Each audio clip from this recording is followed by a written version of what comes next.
কিছু খেলিমেলি হোৱাটো হয় আৰু যেতিয়া আমাৰ সাধাৰণ সম্পাদক জিতেন্দ্ৰ সিংহ ডাঙৰীয়া আহিছিলে তেতিয়া প্ৰদেশ কংগ্ৰেছৰ সভাপতিক কৈছিলে এনেকুৱা যদি কিবা বিষয় আছে এইখিনি আপোচ কৰি ল'বলৈ মিলামিছা কৰি ল'বলৈ আজি ৰাতিপুৱা বিধায়ক আসিফ নজৰে এখন পত্ৰ প্ৰেৰণ কৰিছে যোৱাকালি আব্দুল ৰহিম আহমেদে এখন পত্ৰ প্ৰেৰণ কৰিছে তেওঁলোকৰ কিছু অসন্তুষ্টি আছে মই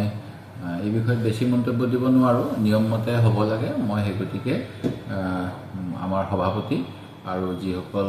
আমাৰ অসমৰ বাবে ভাৰপ্ৰাপ্ত তেখেতসকলক দুয়োটা বিষয় দৃষ্টিগোচৰ কৰিছো এইবিলাক অলপমান থাকিবই ইমান ডাঙৰ এটা দল চবৰে ইমান প্ৰাৰ্থিত্ব প্ৰত্যাশী থাকে সেই গতিকে এইটো কোনো অস্বাভাৱিক নহয় কোনো দলতে অস্বাভাৱিক নহয় যোৱাকালি যেনেকৈ জয়ন্ত হাজৰিকা ডাঙৰীয়া কুশল দৌৰিবতকৈ কুশল দৌৰি ডাঙৰীয়া কৈছে যে মহিলাক অপমান কৰা বিজেপিত কালচাৰে নহয় কিন্তু তেওঁলোকৰ কিমান ইয়াতে ওলাইছিলে সেই গতিকে এনেকুৱা ধৰণৰ ক্ষোভ থাকে কেনেকৈ লুকুৱাব পাৰি সেইটোৱে ডাঙৰ কথা আমাৰ অলপ লুকুৱাত প্ৰব্লেম হৈছে কোনোবাই লিক কৰি দিয়ে এতিয়া মীৰা বৰঠাকুৰ ডাঙৰীয়াই কৈ আছে তেওঁ কিবা চিঠি লিক হৈ গৈছে গতিকে লিক নহ'লে কোনেও গম নাপালে হয় লিক হোৱাটো বেয়া কিন্তু ভিতৰততো টনাটনি মানে নিজৰ নিজৰ প্ৰভাৱ বিস্তাৰ এইবিলাক চলি থাকে সকলো দলতে চলে আসিফ নজৰ পত্ৰখনত ব্লক কংগ্ৰেছৰ বিষয়টো লৈ অৱগত কৰিছে নেকি খেলি মেলি তেখেতে কিবা এটা মানে প্ৰাৰ্থিত্ব বাছনিৰ যিটো প্ৰক্ৰিয়া সেই প্ৰক্ৰিয়াটো ফল' হোৱা নাই বুলি অভিযোগ কৰিছে তেখেতে আমাৰ বন্ধু হয় আমি একেলগে নিৰ্বাচন খেলিম বুলি আশা কৰি থাকোঁ তাৰপিছত যদি তেখেতে আমাৰ বিষয়ে এনেকৈ কয় তেতিয়াহ'লে আমাক তেখেতে প্ৰতাৰণা কৰাৰ নিচিনা হ'ব মই